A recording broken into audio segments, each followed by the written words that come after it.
함께하리라라는 주제로 같이 말씀을 보기를 원합니다. 신앙이 뭐냐, 여러 가지로 얘기할 수 있겠지만, 신앙은 하나님과 나 자신과의 뭔가, 비밀이, 하나님과 나 자신과의 아는 비밀이 분명히 있어야 됩니다. 말로 설명할 수 없는 체험들이 각자의 삶 속에 분명히 있어야 됩니다. 우리가 누군가를 만났을 때 그 만난 사람을 통해서 그 사람을 알게 되고, 또 그 사람의 마음을 알게 되고, 그 사람의 인생을 알게 되고, 그러므로 그 사람을 이해하게 되는 것처럼, 우리 각자가 하나님을 온전히 만났을 때, 예수 그리스도를 나의 구주로 고백하며 만났을 때, 그 예수님을 만난 체험들이 분명히 그 속에 있어야 된다는 것입니다.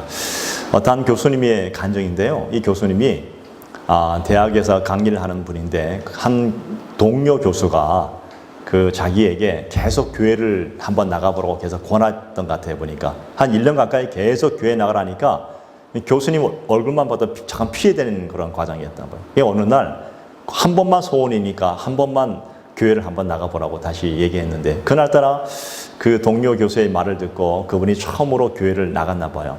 나가서 예배를 드리고, 그 다음에 한 6개월이 지났나 봐요. 6개월이 지난 후에 자기를 교회로 나가라고 했던 그 교수를 만나게 됩니다. 그런 후에 그 교수님이 자기에게 질문을 던지답니다.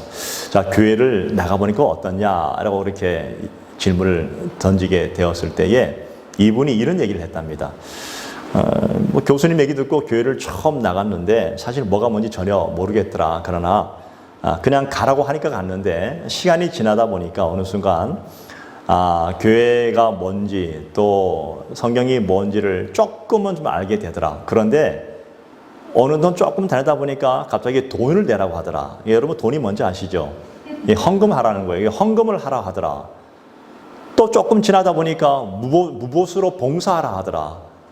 그렇잖아요. 어디 봉사 아무 데나 안 하잖아요. 교수는 그냥 봉사하는 곳이 없잖아요. 교수는 내가 가르치고 대가를 받잖아요. 세상 그렇잖아요. 근데 교회를 나왔는데 봉사하라 하더라. 무보수로. 그런데 그렇게 말을 하는 자기 마음속에 전혀 싫은 마음이 없더래요. 그 마음에 왠지 기쁨이 있고 그 얼굴에 평강이 있더라는 것입니다. 그게 무슨 얘기일까요, 여러분? 이 교수님의 마음속에 주님을 만난 경험이 있더라는 것입니다. 그 짧은 6개월 시간 동안에 교회를 나와서 예배를 드리고 말씀을 듣고 성도를 교제하면서 예수님이 누군가에 대한 그인가에 대해서 그분이 알게 되고 그분을 만난 경험들이 그 속에 있게 되더라는 것이죠. 저는 이게 신앙이라 생각합니다. 여러분, 신앙생활이 뭡니까? 처음엔 이해하지 못해요. 처음에는 납득할 수 없는 것들이 참 많이 있습니다. 그런데 시간이 가다 보니까 어느 순간 이해하지 못할 것들이 이해가 되어지고 납득하지 못할 것들을 하게 되는 나의 자연스러운 모습을 발견하면서 어느 순간 나도 모르게 예수를 만나게 되고, 그리고 그분의 놀라운 은혜 가운데 믿음이 무엇인지를 알게 되더란 것이죠. 저는 여러분들이 오늘 믿음의 자리에서 예수 그리스도를 날마다 만나기를 축복을 드립니다. 여러분, 사단께 3년이면 뭐 한다고요? 풍어를 얻는다잖아요. 여러분, 적어도 교회를 나와서 한 6개월만 다녀도 교회가 뭐 하는 곳인지, 도대체 예수가 누구신지, 아니 교회를 안 나와도 세상 안에 있어도 있잖아요. 기독교 방송이라든가 메시지를 통해서 얼마든지 이 복음이 흘러나오고 있지 않습니까? 근데 교회를 직접 나와 보니까 예수 그리스도가 누구인지를 알게 되더란 것이죠. 그런 것 같아요. 그런 감격이 있어요. 그런데 요즘 사람들 마음속에 이 논리와 이성이라는 것이 굉장히 크게 자리잡고 있는 것 같아요. 내가 이성적으로 판단돼서 이해되지 아니하면 믿지 못하는 것입니다. 그렇지 않습니까? 그러니까 교회를 나와서 예배를 드리고 오랫동안 신앙생활을 해도 나는 내가 가지고 있는 이성만 가지고, 내가 이해할 수 있는 그 범위만 가지고 예수님을 이해하려고, 하나님을 이해하려고 하니까 잘 이해가 되지 않는 거예요. 왜냐하면 내 신앙이라는 것은, 내 믿음이라는 것은 내가 이해하는 그 수준 이상은 올라갈 수가 없는 거예요. 오늘 저는 여러분의 그 믿음이 하나님과 같은 예수 그리스도와 같은 신앙의 사이즈로 커가기를 축복을 드립니다. 그러기 위해서 성경에서 계속 말하는 게 뭡니까? 순종해 보라는 것입니다. 일단 믿어보라. 순종해 보라. 이해할 수 없어도 우리는 순종해 가는 것입니다. 어떻게 우리가 이 성경 전체를 다 이해할 수 있겠습니까? 이 성경 창세기부터 요한계시록까지 나타난 그 수많은 얘기들을 보면 우리가 정말로 이해할 수 없는 것들이 너무나 많이 있어요. 그런데 그 모든 것들을 한번 순종해보고 믿어보니까 나도 모르게 어느 순간 예수님 같은 그런 믿음이 생기게 되더라는 것입니다. 저는 여러분들이 그런 믿음을 갖기를 축복을 드립니다. 이 성경을 계속 그걸 우리에게 말씀하고 계시죠. 자, 오늘 성경을 보게 되면 삶의 현장에서 직접적으로 내게 다가오는 두려움과 공포와 무서움과 그런 절망 속에 있을 때 하나님의 백성들은 어떻게 했냐는 것을 우리에게 말씀해 주고 있죠. 하나님의 백성들은 하나님께 부르짖었습니다. 공포와 낙심과 두려움 속에서. 뭐라고 부르짖었을까요? 하나님, 우리와 함께 해 주십시오. 하나님, 나와 함께 해 주십시오. 라고 그들은 그렇게 부르짖었을 것입니다. 눈앞에 벌어지는 무서운 현상과 어떤 여러 가지 문상의 일들이 무서운 것이 아니라 하나님께서 나와 함께 하지 않는다는 것이 더 무서운 것이 그들을 마음속에 지배하고 있다는 사실입니다. 내 삶 속에서 하나님이 내 마음속에 있지 않고 하나님이 내 속에 없었을 때가 더 무섭다는 것입니다. 그래서 그들은 그렇게 부르짖었습니다. 하나님, 나와 함께 해 주십시오. 내 인생의 육체적 질병 가운데 있었을 때에, 내 인생의 고난 가운데 있었을 때에, 내 삶 속에 여러 가지 이해하지 못할 문제들이 내게 닥쳐왔을 때 그것 때문에 그것이 무서운 것이 아니라 그러한 가정 속에 있다 할지라도 하나님이 나와 함께 하심이 더 중요하다라고 그들은 그렇게 고백했다는 것입니다. 여러분, 출애굽기 33장에 보게 되면 가나안 땅을 향해서 가는 도중에, 이 가나안 땅은 하나님이 약속하신 땅 아닙니까? 그 땅을 향해서 가는 도중에 이스라엘 백성들이 무슨 짓을 했냐면 금붙이를 모아서 금송아지를 만들고 그들을 하나님을 섬기는 거예요. 이게 우상 숭배인 거예요. 하나님께서 굉장히 노여하셨습니다. 그래서 이렇게 말씀하시죠. 33장 3절에 보게 되면 이렇게 말씀하십니다. 너희를 적과 꿀이 흐르는 땅에 이르게 하려니와 나는 너희와 함께 올라가지 아니하리니 너희는 목이 고든 백성인즉 내가 길에서 너희를 진멸할까 염려함이니라. 자, 하나님이 제일 싫어하는 것이 뭔지 아십니까, 여러분? 우상 숭배 아닙니까? 나 외에 다른 신을 섬기지 말라. 하나님보다 더 사랑하지 말라는 것입니다. 하나님을 더 제일 우선순위에 두고 하나님을 섬기라는 것입니다. 그런데 오늘 보니까 백성들이 우상 숭배를 하는 그 순간 하나님께서 굉장히 노여하시고 또 하나님 마음속에 굉장한 그런 어떤 말할까 그런 서운함이 있었습니다. 그런데 하나님께서는요, 약속하신 것을 반드시 이루시는 하나님이잖아요. 이스라엘 백성들을 가나안 땅으로 인도하겠다고 약속하셨기 때문에 오늘 성경 말씀처럼 그냥 가나안 땅으로 인도해 주겠다는 것입니다. 젖과 꿀이 흐르는 그 땅으로 내가 너희를 인도할 것이야. 그러나 나는 너희와 함께하지 않을 거야. 왜? 이 목이 고든 백성들이 또 가다가 불평불만하고 또 우상숭배하면 또 하나님께서 너무나 화가 나서 이 백성을 진멸할까 염려가 되어서 너희를 위해서, 나를 위해서 내가 너희와 함께하지 않겠다고 그렇게 말씀하십니다. 자, 그러니까 어떤 일이 벌어졌습니까? 이 백성의 반응이 신기해요. 출애굽기 33장 4절에 보면 이렇게 말합니다. 백성이 이 준엄한 말씀을 듣고 슬퍼하며 한 사람도 자기 몸을 단장하지 아니하니. 이 무슨 말씀인지 아시죠? 여러분, 죄를 지어도 얄미운 짓을 해도 이 이스라엘 백성은요, 진짜 선택받은 백성은 맞는 것 같아요. 이 백성은 그러한 가운데서도 어떻게 했습니까? 하나님 앞에서 어떻게 해요? 하나님을 바라보면서 회개하는 마음을 가지고 있더라는 것입니다. 보통 사람은 어떻게 하는 줄 아십니까? 보통 사람들은 내가 실수하고 잘못하면 하나님께서 내게 양심이 어떤 그런 것을 자꾸 찌르시잖아요. 성령께서 찌르시면 어떻게 합니까? 하나님께서 분명히 내가 너희를 살게 해주겠다. 내가 너에게 약속한 것을 반드시 이루게 해주겠다. 너희 마음속에 잘 먹고 잘 살게 너희를 가나안 땅으로 인도해 주겠다. 그러나 나는 너희와 함께하지 못할 것이야. 그러면요, 보통 사람들의 마음속에 어떤 마음이 있는가 하면 이런 마음이 있을 수 있습니다. 아, 하나님 좀 부담스럽지만 그렇게 하시겠다면 그렇게 해주세요. 일단 잘 먹고 잘 살고 싶어요. 일단은 내가 젖과 꿀이 흐르는 그 약속의 땅으로 나를 인도해 주세요. 지금까지 하나님을 바라보고 살아왔는데 이 살아오는 과정 속에 좀 부담스러웠어요. 왜? 내 뜻대로 되지 않는 것들이 너무나 많아요. 하나님의 말씀대로 살려니까 너무 힘들어요. 그러한 가운데 하나님 좀 그러시다면 모른 척하면서 저희끼리 가겠습니다라고 얘기할 수 있을 거예요. 아마 어쩌면 그동안 감사했습니다, 하나님. 그런데 이스라엘 백성들은요, 오늘 이 이스라엘 백성들은 어떻게 하는지 아십니까? 잘 먹고 잘 살게 해주겠다. 내가 너희를 약속의 땅 가나안 땅으로 인도해 주겠다고 하는 그 순간 그들이 뭐라고 고백합니까? 우리는 하나님이 함께하지 아니한다면 우리도 안 가겠습니다고 그렇게 고백하고 있는 거예요. 그래서 모세는요, 그 33장 15절에 보면 이렇게 말합니다. 모세가 여호와께 이르되 주께서 친히 가시지 아니하시려거든 우리를 이곳에서 올려 보내지 마옵소서. 무슨 얘기일까요? 함께 가지, 하나님이 우리와 함께 하지 아니한다면 우리는 그 약속의 땅, 아무리 그것이 좋은 땅이라 할지라도 그것은 우리에게 별로 무의미한 곳입니다라고 고백하는 거예요. 그냥 이곳에 있게 해 주십시오. 아무리 내가 잘 먹고 잘 산다 할지라도 하나님이 나와 함께 하지 않는다면 그것은 내게 너무나 큰 고통입니다. 하나님이 약속하신 젖과 꿀이 흐르는 땅으로 나를 인도하신다 할지라도 하나님이 나와 함께 하지 않는다면 그것은 내게 저주입니다.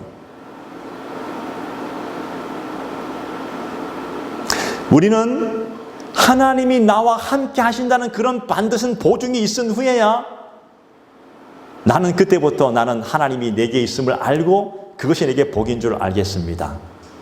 그러나 하나님이 나를 떠나신다면, 그러나 하나님 나와 함께 하지 않는다면 그것이 아무리 내게 좋은 것이라 할지라도 생명의 근원에서 이미 잘려나간 꽃병의 꽃처럼 갑자기 유독 오늘 꽃이 딱 생겨버렸네요.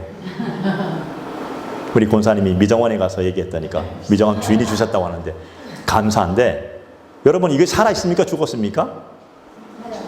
살아있는 것이 보이잖아요. 그러나 밑동이 잘린 것은 시간이 지나면 죽잖아요. 하나님이 함께 하자는 인생이라는 것은 어떤 인생일까요? 살아있는 것처럼 느껴지지만 이미 시한부 인생이라는 것이죠. 영원한 생명이 없다는 것 아니겠습니까? 그렇단 얘기예요. 예.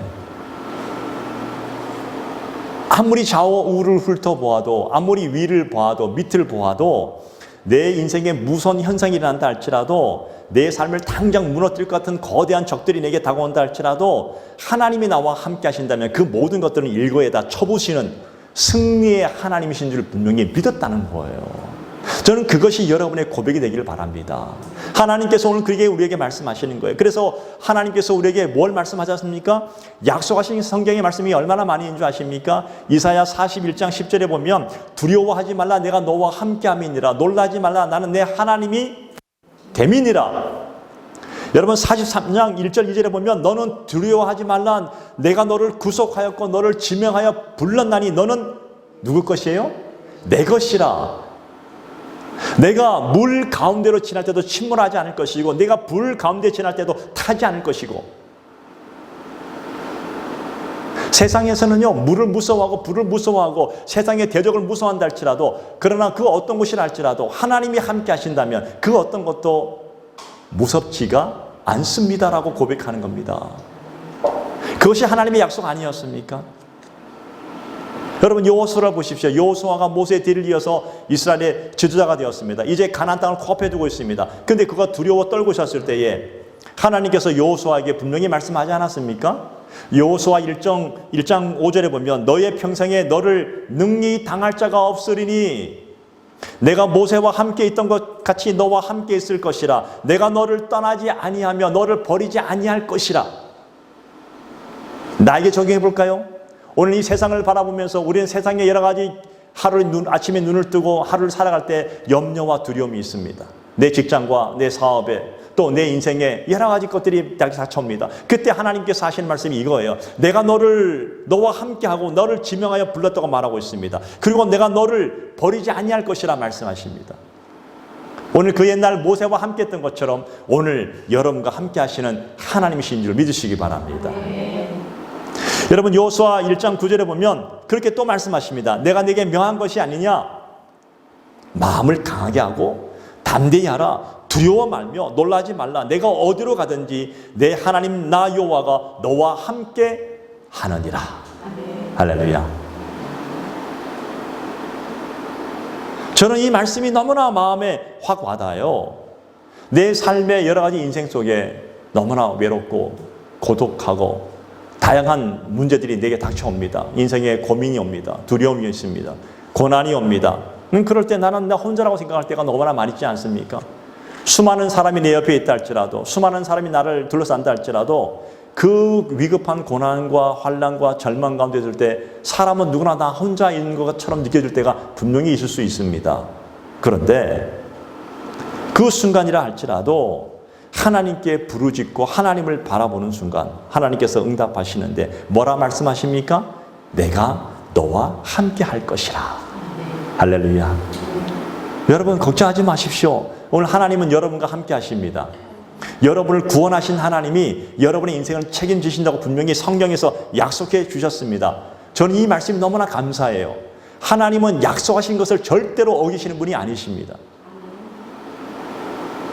오늘 그 하나님께서 친히 이 땅에 육신의 몸을 이 땅에 입고 오신 분이 바로 예수 그리스도 아니십니까? 그분이 임마누엘 하셔서 우리와 함께 하셨고 그분이 승천하시길 때 우리가 뭐라 말씀하십니까? 내가 세상 끝날까지 너희와 항상 함께 있으리라. 하나님이 우리와 함께 하신다는 것입니다. 나는 혼자가 아니에요. 나는 혼자인 줄 알았습니다. 나는 너무나 고독하고 외롭고 쓸쓸하고 아무도 나를 몰라줘서 아무도 모르는 곳에서 나 혼자서 쓸쓸하게 있는 것처럼 느껴질 때가 있었지만 그것이 아니라 하나님이 나와 함께하고 있었다는 것입니다. 내가 세상 끝날까지 너희와 항상 함께 있으리라. 자, 그런데 오늘 본문을 들어가 보면 그 함께 하시는 하나님에 대해서 우리가 조금 알 수 있는 부분이 나오는데요. 오늘 이 본문은 모세가 이제 하나님의 명령으로 애굽의 바로 왕으로부터 출애굽하기 위해서 10가지 재앙이 하나님께서 내리시는 사건이 나오잖아요. 그죠? 마지막 재앙이 이제 장자의 죽음이에요. 자, 죽음을 선포하는 장면입니다. 모세가 하나님이 내리시는 재앙을 바로에게 전달하는데 장차 이 애굽 안에 처음 난 것, 사람이든 동물이든 처음 난 것은 모든 것은 죽을 것이라고 그렇게 경고하게 됩니다. 다시 말하면 애굽 온 땅에 비극이 임할 것이다. 전무후무한, 성경에 보니까 전무후무한 큰 부르짖음과 애통과 절규가 막 사무칠 것이다가 선포해 버린 거예요. 모세가 하나님의 말씀으로 선포한 거예요. 그리고 이 비극은 실제적으로 이 애굽 땅에 그대로 일어나게 됩니다. 애굽 땅에 있는 모든 장자, 사람이든 동물이든 다 죽임을 당합니다. 첫 번째 것은 죽지 않는 것이 있었습니다. 이스라엘 백성들은 죽지 않게 하겠다고 성경에서 말씀하고 있지 않습니까? 물론 그들의 문설주에다가 어린 양의 피를 발랐어요. 그것은 예수님의 대속함을 우리에게 말씀해 주시는 겁니다. 그러자 그렇게 교만했던 이 바로 왕이 당대 최고의 권력과 신으로 추앙받던 바로 왕이 항복하게 됩니다. 항복하는 거예요. 그리고 이스라엘 백성들은 바로 그 죽음에서 우리를 살리신 하나님에 대해서 감사하면서 유월절이 바로 유래된 거예요. 그때부터 우리를 구원하신 하나님에 의해서 그 백성들이 자기 자손 대대로 유월절을 지키면서 하나님이 우리를 구원하셨다고 그들은 그렇게 지키게 된 겁니다. 네. 그런데 오늘 자 본문 4절을 처음 다시 보겠습니다. 자 출애굽기 11장 4절에 보면 같이 읽어볼까 한번요. 시작. 모세가 바로에게 이르되 여호와께서 이와 같이 말씀하시기를 밤중에 내가 애굽 가운데로 들어가려니. 자, 그 무서운 장자의 죽음, 동물의 첫 것과 사람의 첫 장자의 모든 무서운 죽음의 재앙을 하시기 전에 어떤 일이 있었냐면 하나님께서 애굽 가운데로 들어가셨다고 말하고 있습니다. 애굽 가운데로 들어가셨다. 하나님께서 애굽 가운데로 들어가셨다는 그 의미를요, 성경적인 표현으로 다시 표현한다면 그들 가운데 함께 계셨다는 겁니다. 네. 임마누엘 하셨다는 거예요. 하나님께서 다른 데 계시지 않고 그들의 삶의 현장 속에, 그들의 가정 속에, 그들의 직장 속에, 기업 속에, 그들의 관계 속에 하나님이 들어가셨다는 거예요. 애굽 가운데로. 그런데 보십시오. 놀라운 사실은 하나님이 그들 가운데 들어갔을 때 그 함께 하신 하나님이 어떤 사람들에게는 환희와 기쁨과 감격과 구원이었다면 어떤 사람들에게는요 저주와 고통과 아픔과 절망과 죽음이었다는 거예요. 똑같이 하나님이 임하셨어요. 그곳에 그 애굽 가운데 하나님이 함께 하셨어요. 그런데 어떤 사람에게는 상반된 결과가 나타나는 거예요. 그 어떤 사람이 어떤 사람입니까? 애굽은 저주와 죽음과 고통과 공포와 절망이었고 부르짖음이었다면 이스라엘 백성들에게는 감격과 구원과 행복과 기쁨이었습니다. 이게 너무 틀린 거예요, 여러분. 하나님이 함께 하시는데 어떻게 이 상반된 두 가지 반응이 나올 수 있을까요? 한우하는 무리가 있는가 하면 또 어떤 데는 절망합니다. 여러분 상상해 보십시오. 지금 애굽이라는 나라에 거대한 이집트 아닙니까?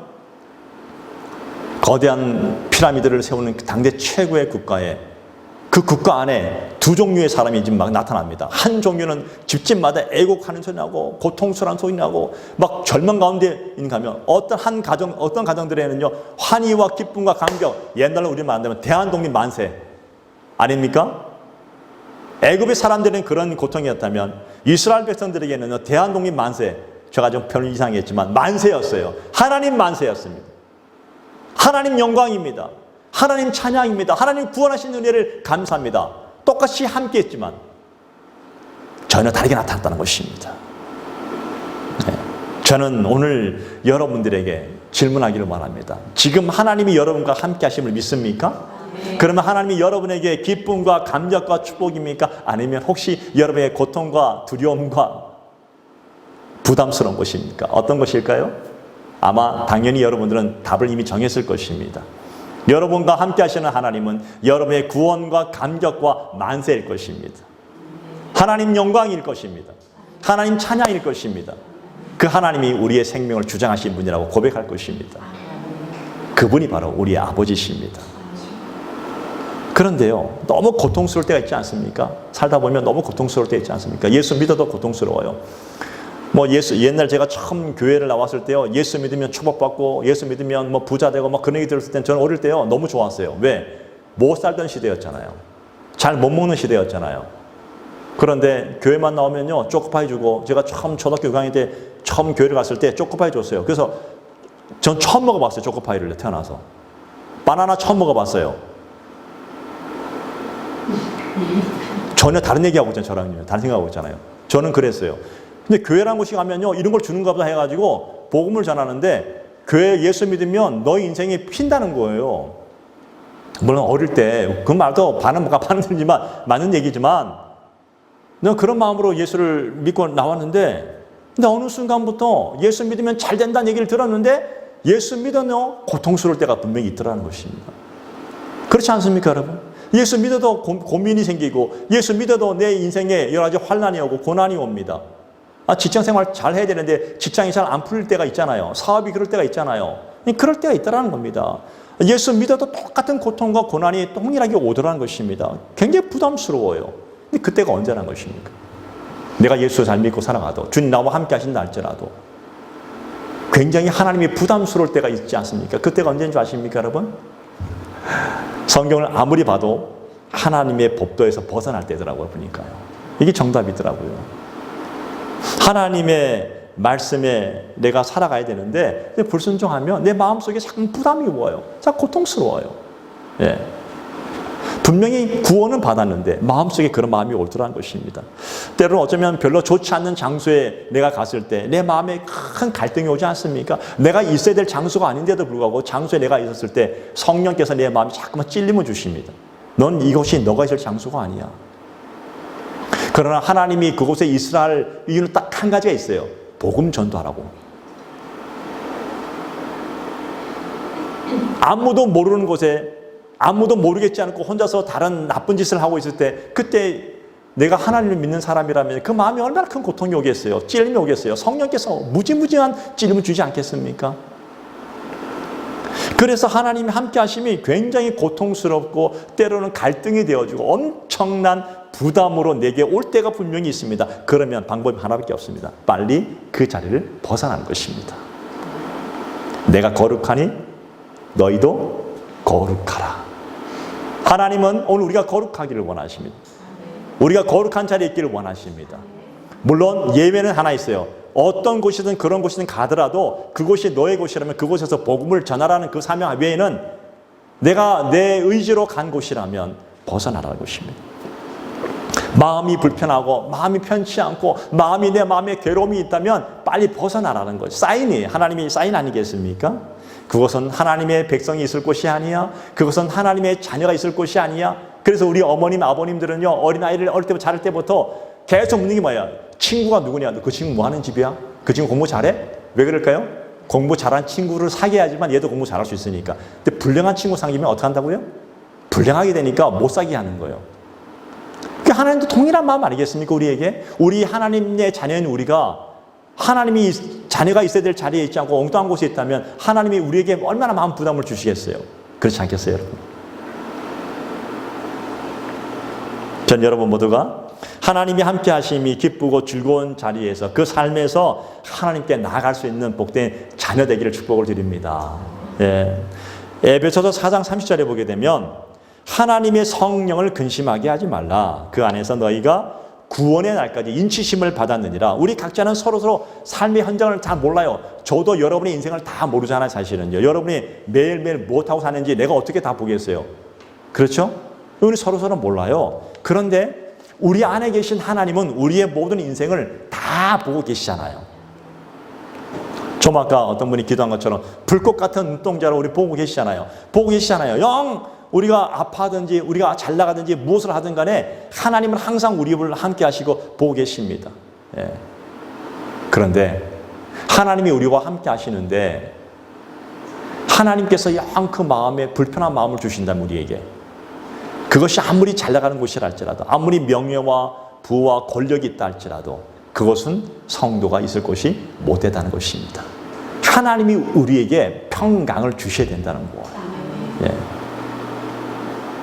여러분 시대가 점점 더 기준이 모호해지고 있습니다. 코로나로 인해서 점점 더 신앙에 대해서 우리가 점점 더 희박해지는 그런 시대를 살고 있습니다. 그러나 전 여러분 하나만 잊지 마시기 바랍니다. 하나님이 여러분과 함께 하십니다. 그리고 여러분 마음속에 기쁨과 평강이 임한다면 그것이 어느 곳이든 그곳에서 승리할 줄로 믿습니다. 그러나 불편함이 없다면 내 마음에 불편함과 부담이 온다면 즉시 하나님 앞으로 오셔야 됩니다. 예, 그것이 우리가 해야 되는 모습이에요. 사도 바울이 이렇게 표현하고 있지 않습니까? 빌립보서 1장 6절에 보니까 너희 안에서 착한 일을 시작하신 이가 이렇게 말합니다. 너희 안에서 착한 일을 시작하신 이가 하나님이 하신다는 것입니다.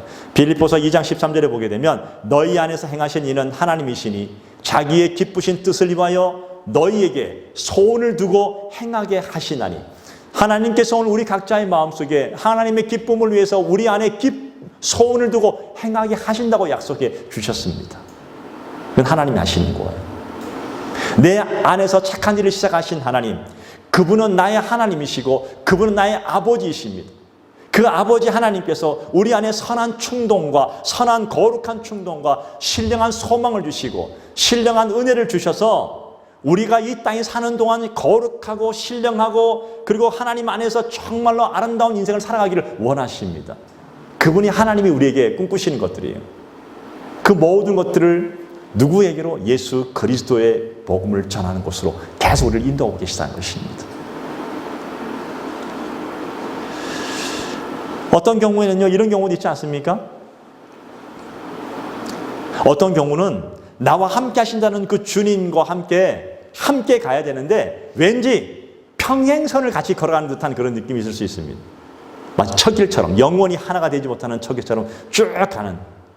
어떤 사람은 주님과 팽팽한 줄다리기를 하면서 걸어갈 수도 있는 사람이 있을 수 있습니다.